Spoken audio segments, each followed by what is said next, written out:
Hi everyone, welcome to my home in Northern California. Today I am doing a blind tasting on Cabernet Franc. Now, if you're a fan of Cabernet Franc, obviously you're in the know. If you're not a fan of Cab Franc, I think if you listen to this video, you may end up discovering some wines that are really very well worthwhile.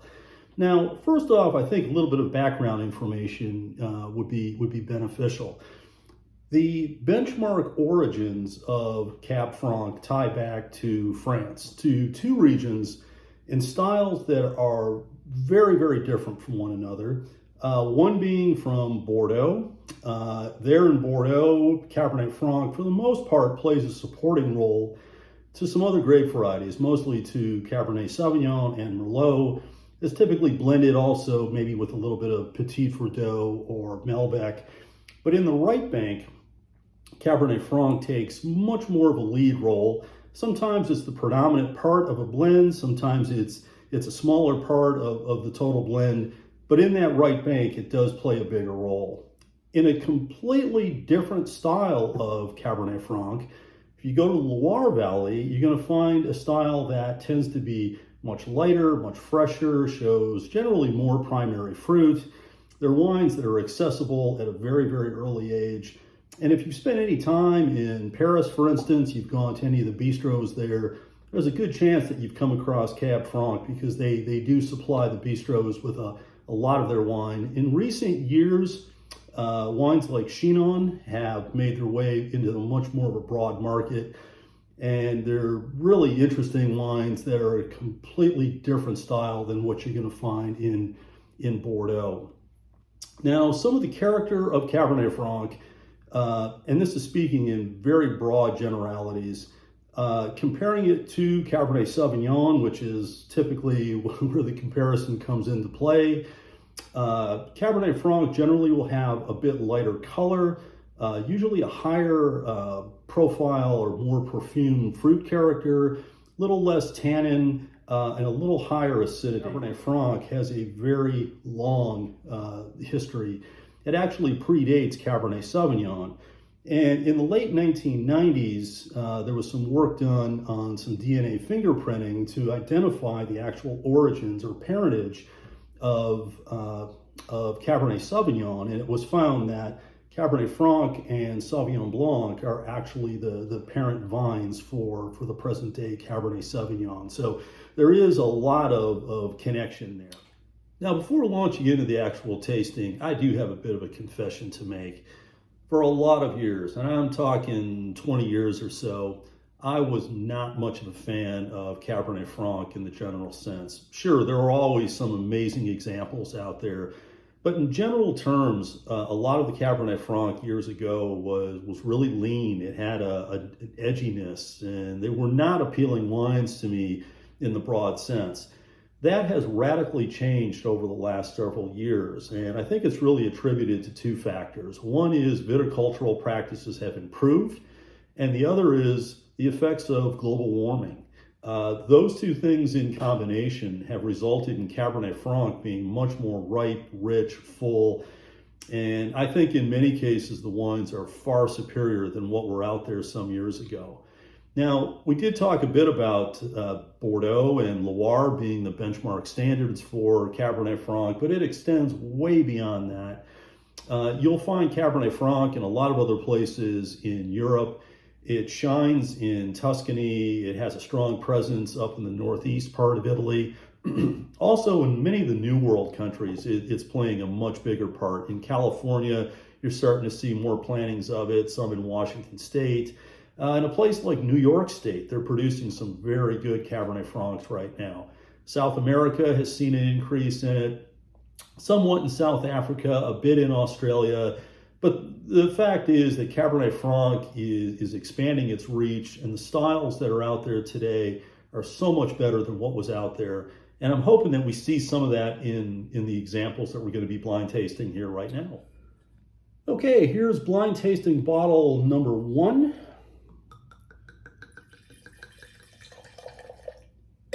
And immediately you can see the color on this is rather purple. It's got some good depth.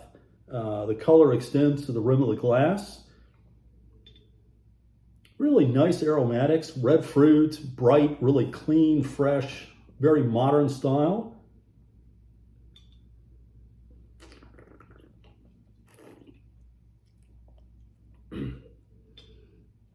Well, I've got to say, this is really an inviting version of Cab Franc. It's got some good depth. There's good presence on the front palate, good presence on the mid, fairly lengthy on the finish as well. Those are the three marks that I always like to tick off to see if the wine really is complete and well balanced, and this seems to do that quite well. This does not seem like a European style. The acidity is a bit lower. It's a little rounder, a little plumper. It's got a little more weight, richness, a little more of a forward character to it. I think this certainly does have some oak, and Cab Franc has a very good affinity to oak, but this has a bit of that smoky character. These are all the secondary notes that come in through the winemaking process itself. But yeah, I think this is probably from a bit of a warmer climate. I'm thinking perhaps California. You know, there's a lot of versions of Cab Franc now coming out of South America, some out of Chile, which can be reasonably good. Versions from Argentina have really been stellar. And this has a lot of the character that I attribute to the Cabernet Francs that I've had from Argentina. Fairly youthful vintage. I'm going to say maybe a 2018, 2019. You know, the color is red. It's got a lot of that primary fruit note to it. So I don't think this is very old. It's got some really good length to it. I think this is really a solid bottle of wine. Let's see what this one's all about. All right, so the starter's not too bad. Marcello, Pelleretti, Cabernet Franc, 2018, Uco Valley, Mendoza, Argentina. Love this wine. It's got a lot of depth, weight, richness. According to the back label, it shows 15% alcohol. I would have never thought it was quite that high. It really hides the heat very, very well. It's got a lot of good structure to it. It does show that it's aged in French oak for 12 months, 80% aged in French oak. And you do get that smoky charred character to it, which just adds some complexity and nuance. You know, this is about 20 bucks. I gotta say, for the money, this is really an outstanding bottle of wine. For a value, I think outstanding plus. Don't know if you're going to be able to find this out there, but this is really a beautiful example of what Cab Franc should be. Now, within Argentina, I should also note that when you look at the prices of Cabernet Franc just sold as raw fruit by growers, it's at a premium right now. So there is a huge demand of Cab Franc. Cab Franc really started to come into a stronger presence in Argentina in the 1990s. So for the last 30 years or so, this has been a slow build of interest in Cab Franc. And look, you know, Argentina is certainly known for Malbec. It's carved out a strong presence there. I got to say, if they can turn out examples like this on a regular basis, Cab Franc has got a great future in Argentina as well. On to wine number 2. Now, with wine 1, the bar was set high. I doubt I can maintain that, but let's see what the story is on this particular wine. Completely different appearance. The much less depth of color. You look out to the rim, there looks to be some level of dilution, even a little bit of an amber tone, which indicates a wine that's got some mileage on it. Yeah, a lot of tertiary notes here, some minerality, a little bit of spice, maybe a slight hint of oak, but it does not have that primary fruit. This seems to be a wine that's got fairly along in terms of development.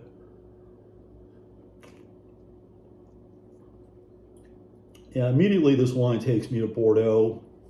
I don't think this is Cabernet Franc dominant. Probably more Merlot in this wine.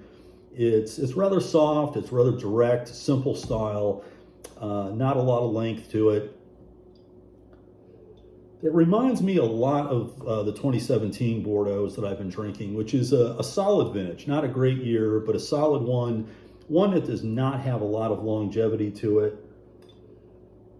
And, you know, putting this in a specific place in Bordeaux is really going to be tough. I'm going to say it's one of the lesser satellite regions, maybe something like a Côte d'Or, Côte de Blaye, 2017. A bottle of wine that's probably around $20. And even for that, I think it's sound, but not all that exciting. Well, yeah, let's see what this is.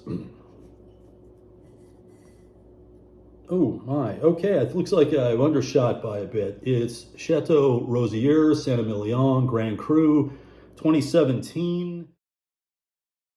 It shows it is about 75% Merlot, 15% Cab Franc, the remainder Cabernet Sauvignon, with a retail price of 20 to 25 US dollars. I have had wines from this producer many times over the years. This is not one of the standout bottles I've had from them. I think it's decent, it's a respectable bottle, but given the price of this wine and given the price of the first one from Argentina, I would take the one from Argentina by hands down, by a mile. Okay, now we are off to wine number 3. Let's see what the story is here. Oh my, okay. This one has a very different story to tell. This is a wine that's got some significant age to it. The color is only moderately deep. You look down at the core, it's got a bit of fade. You get out to the rim, and it has a bit of an ambery tone to it as well. Aromatics, it's all tertiary notes. It's got a bit of that mushroomy, leathery character, some minerality, pretty good hint of oak. But this shows no sign of youth. Immediately, my mind's going to Bordeaux on this wine.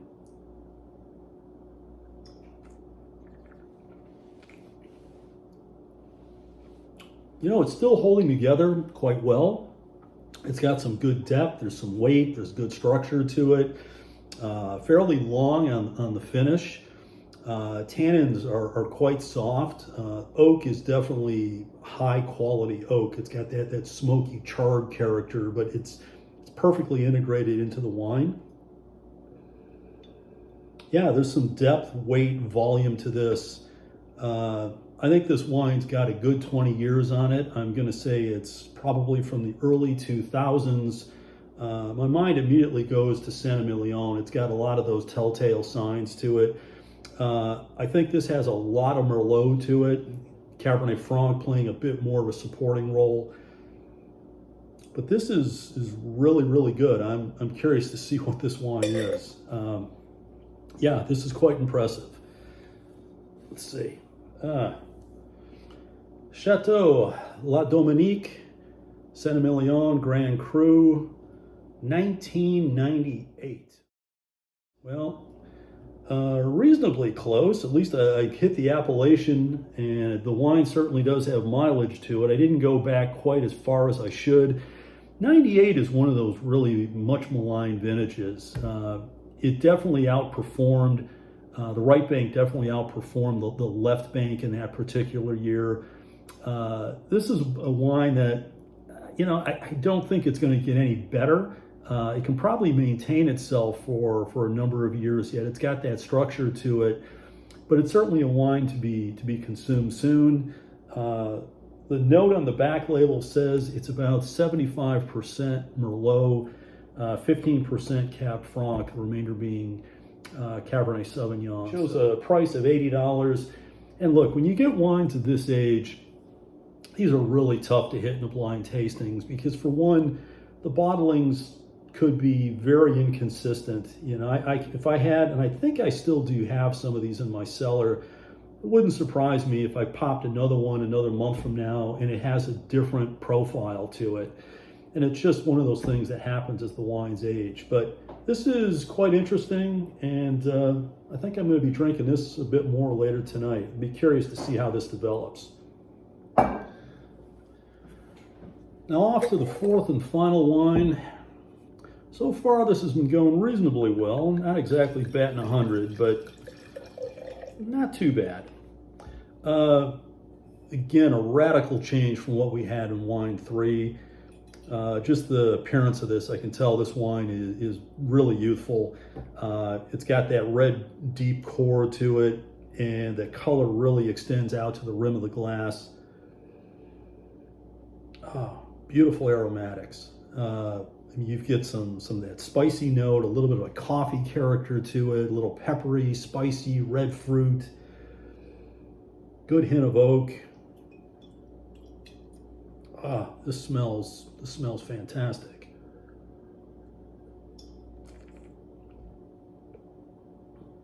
Oh, I tell you, I could be friends with this wine. It's got a lot of depth, weight, rich, full, fairly soft on the tannins, but the structure is there. I mean, it's a wine that's got some really nice depth to it. It has a good amount of that primary fruit character, with some of the secondary, especially with that introduction of the high quality oak. Trying to hit where this wine is from is going to be a bit of a challenge. Again, a New World style. You know, I could see perhaps this coming from somewhere in the US. I've had some interesting Cab Francs from Washington State, but this seems to be a little more lush, a little more weighty. Maybe California. Certainly a very high quality region. I think if push comes to shove, I'm going to put this one back in Argentina. Very high end though. No idea who this producer is, but they're doing one hell of a job. Yeah, thumbs up on this. I'm going to say about a 2018 vintage. Really high quality. I could see this being maybe a $60, $70, $80 bottle of wine. But I'll put this in Argentina, and I'm saying that with not much confidence. Let's see what we have here. All right, so this is a bit of an embarrassment. This is Goose Cross, and this is from Yountville, which is only about 30 minutes down the road from me. I know these people really well. I've had this wine a bunch of times. How I missed it here, I don't know, but I did. Love the wine. Don't know if this is quite 100% Cab Franc, but it shows it has a price of $80. You know, this is $80 that I think is really well spent. So overall, you know, not too bad on this tasting. Hit a few, missed a few. This one was a little bit of an embarrassment, but I'm going to enjoy this later tonight. Thanks for staying to the end of the video. If you haven't subscribed, please do so. Hit the bell. You'll know when the next video comes out. Also hit the like button. All these things really do matter as I'm trying to get this YouTube channel up and running. Also, if you have any suggestions for anything you'd like to see in a future video, please post it down below. I'll read all the comments. Hey, I hope you enjoyed what I went through with the Cab Franc tasting. Hit a few, missed a little bit at the end, but overall, pretty good learning experience. I hope you picked up a few things here that you found beneficial. Until next time, cheers.